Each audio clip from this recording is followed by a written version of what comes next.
Hello everyone. Today we will be learning about fundamentals of the electromagnetic spectrum. Electromagnetic radiation is a form of radiant energy produced when charged particles are accelerated.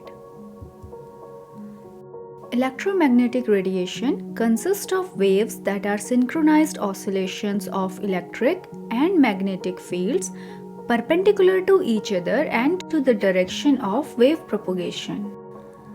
The distance between two identical twins of electromagnetic radiation is known as wavelength, while the region in between is known as a wave cycle.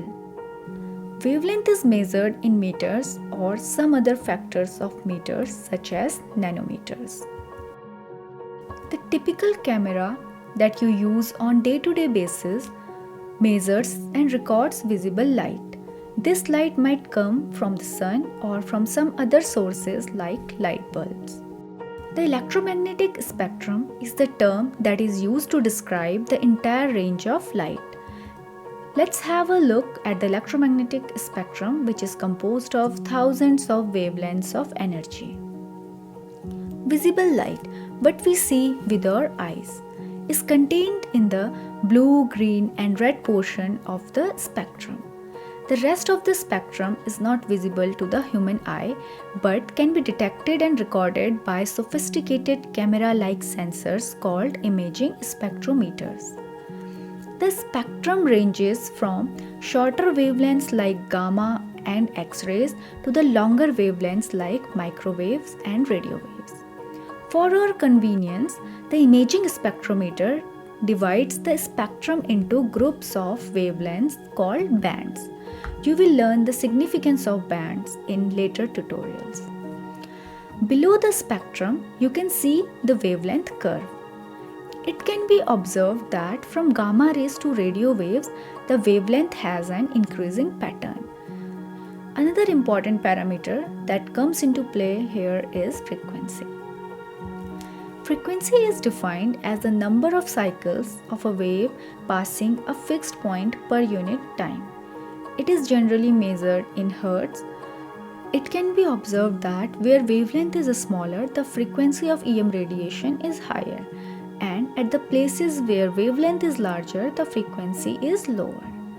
And since frequency is directly proportional to energy, we can say that smaller wavelength light has higher energy. The atmosphere selectively transmits energy of certain wavelengths. The spectral bands for which the atmosphere is relatively transparent are known as atmospheric windows. Let us learn more about these atmospheric windows. For remote sensing, we are interested in regions of maximum transmission. Such regions are called atmospheric windows because one can see through the atmosphere in these regions of the electromagnetic spectrum. Atmospheric windows are spectral regions of least absorption. As it can be seen from the diagram, the regions of wavelength where the dips are observed, only that region of the electromagnetic spectrum is able to enter the atmosphere, while the rest is blocked off.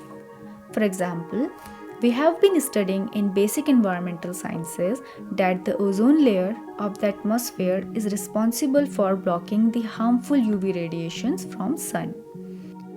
This diagram further explains how the electromagnetic radiation of the different regions is blocked. This covers up the fundamentals of the electromagnetic spectrum and moreover how it is essential for remote sensing.